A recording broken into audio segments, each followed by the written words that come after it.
বাংলাদেশি ব্যাটসম্যানদের ব্যর্থতায় আমরা সিরিজ জিতেছি, কিন্তু সিরিজ বাংলাদেশ দলের প্রাপ্য ছিল, কারণ বাংলাদেশের বোলাররা দুর্দান্ত বোলিং করে।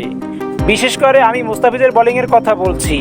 দর্শক, মুস্তাফিজের দুর্দান্ত বোলিং নিয়ে এবার প্রশংসা করলেন যুক্তরাষ্ট্রের অধিনায়ক মোনাঙ্ক প্যাটেল। 3 ম্যাচ সিরিজের প্রথম 2 ম্যাচ জিতে সিরিজ জয় করে যুক্তরাষ্ট্র, তবে তৃতীয় ম্যাচে বাংলাদেশের বোলারদের কাছে পাত্তাই পায়নি যুক্তরাষ্ট্র। মোস্তাফিজের একার বোলিং তাণ্ডবেই লন্ডভন্ড হয়ে যায় যুক্তরাষ্ট্রের ব্যাটসম্যানরা।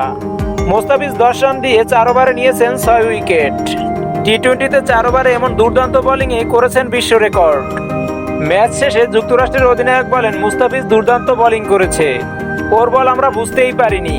মুস্তাফিজ স্পিন নাকি পেস বল করে তা বোঝা যায় না।